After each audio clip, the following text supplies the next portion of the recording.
So, what a wild few weeks it's been in terms of college football headlines, where we've had stories about the coaching carousel, about the transfer portal, and about recruiting. But today, we need to focus in on the Crimson Tide, because today we're going to cover all three. First and foremost, we need to talk about Nick Saban making a hire that proves while everybody else is out playing checkers, Saban is still playing chess. We need to jump into some recruiting talk, and of course, we have got to hit the transfer portal. But before we can, as always, y'all know the drill. I have got to hear from you.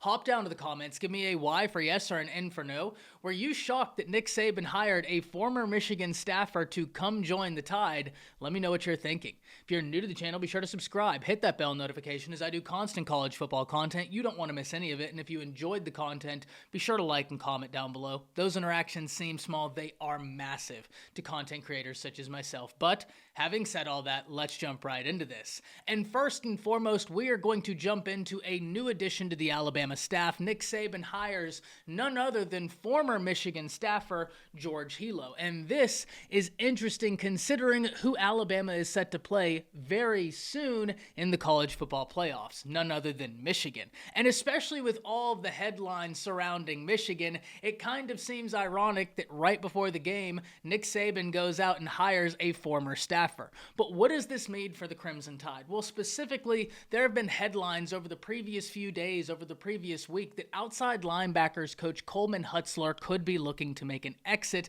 after the season from the Crimson Tide. That leaves an opening. Nick Saban's not going to sit on his hands and wait until after the season to start making moves if he can identify someone right now that he thinks gives them an advantage, not only in terms of continuity in the coaching staff, but also in terms of winning games. This is an incredibly interesting hire, and I'm really excited to see how it works out, because whenever we look at that outside linebacker edge room for Alabama, I have contended for so long, I think it might be the most loaded room in all of college football. Yes, Dallas Turner, Chris Braswell look to go to the draft, and some NFL teams are going to be over the moon when they draft those two individuals.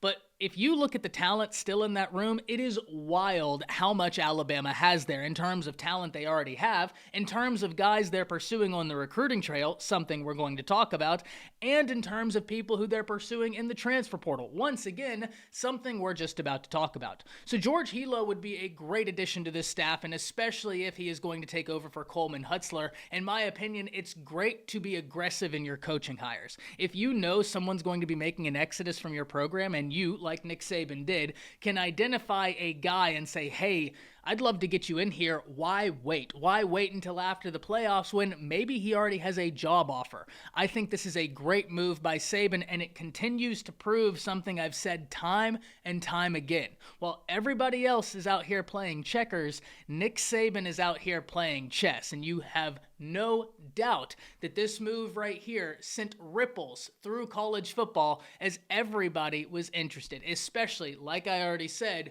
with all of the headlines surrounding Michigan and the sign-stealing scandal. It's just a little bit ironic that right before you play Michigan, you go out and hire one of their former coaches. Can't wait to see the Alabama versus Michigan game. This is an interesting move, though, and one I think will be really successful down the line. But let's move forward. Let's talk about the transfer portal, because the portal opened up this week, and goodness gracious, has it been fireworks ever since. I don't expect Alabama to take a lot in the transfer portal because, let's be honest, Alabama typically doesn't take a lot in the transfer portal. Alabama is one of the few teams that recruits at such a high level every year.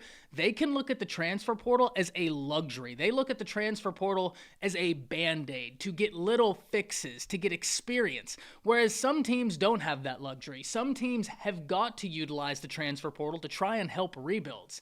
Alabama's recruiting has been at such a high level that I love the way they use the transfer portal. And today, we're going to focus in on two names. Ironically, both names are coming from Texas A&M. First and foremost, we're going to talk about LT Overton, because LT Overton at one point in time was the #1 player in his respective recruiting class. He's from Georgia, but holds ties to Alabama, where his dad worked for the university. So there is some family relations to the University of Alabama. LT Overton reclassified, joined A&M a year early, and is a guy that, in my opinion, still has a really high upside. So why LT Overton? Well, first and foremost, he has the connections to Alabama. 2, he is an incredibly talented player. And 3, whenever we look at that defensive end position, where, in my opinion, if he were to transfer from A&M to Alabama, he'd probably play that defensive end position. Once again, just my opinion.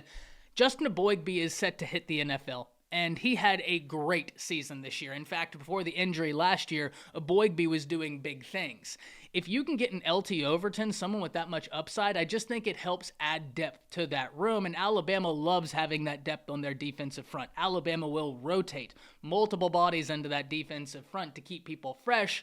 Overton could be a name to watch, and he is set to check out the Tide this weekend. So we're going to be updating that next week, but it's something to think about. Sticking with A&M and sticking with guys on the defensive front, we're going to talk about Fadil Diggs, someone who was hyper-productive against Alabama this year, notching a few sacks and getting 4 sacks on the year.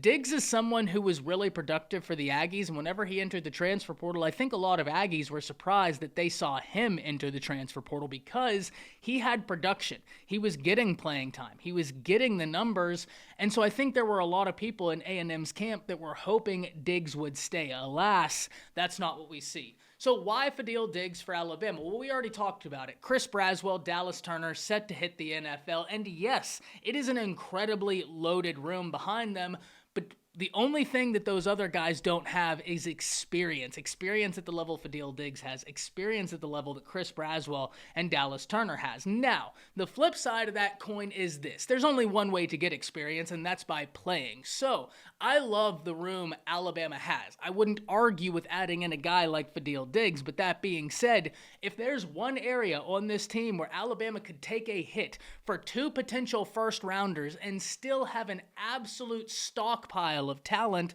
it's that edge room. Remember, you still have 5-star Quay Russaw. You still have 5-star Keon Keeley. You still have 5-star Yanze Pierre. Jeremiah Alexander was a 5-star at that position, moved to the inside, but you get the point. There is so much talent. Quindarius Robinson, Keanu Cott.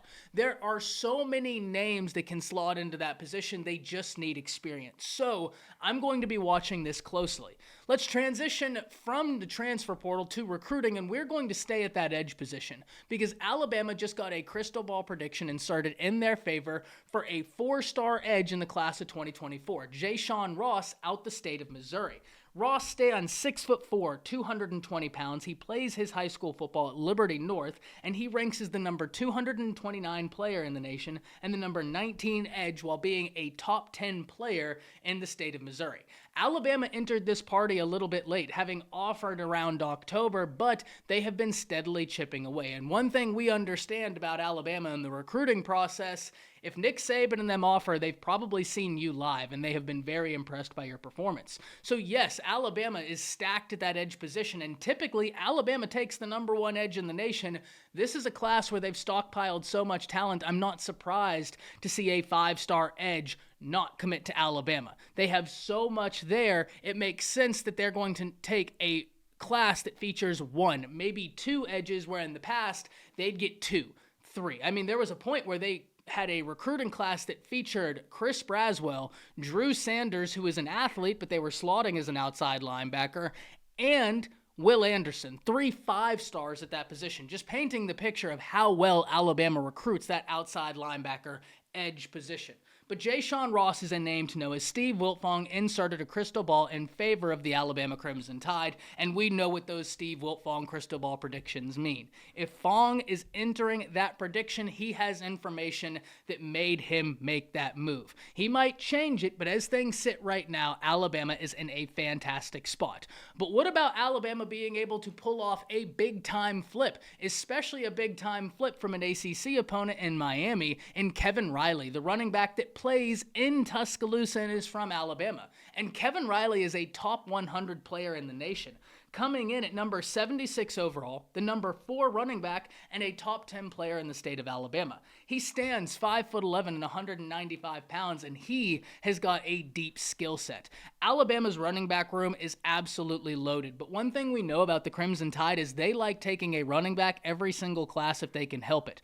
That being said, Jace, Roydell Williams probably off to the next level, and you're looking at a situation where you have Jam Miller, you have Richard Young, you have Justice Haynes. If you can add in another guy such as a Kevin Riley, I think you'd love to do that. It would help provide depth to that running back room because that's a position group that features a lot of hits, that gets banged up. So having that depth to be able to keep everybody fresh, to keep fresh legs going, I always find that to be a compelling factor. We have covered a whole lot on today's episode, and I can't wait to hear from you. Let me know about some recruiting targets you hope Alabama flips. Is there someone in the transfer portal that's caught your eye? And finally, let me know what you think about Alabama hiring a former Michigan staffer right before they play them in the playoffs. That's it. See you.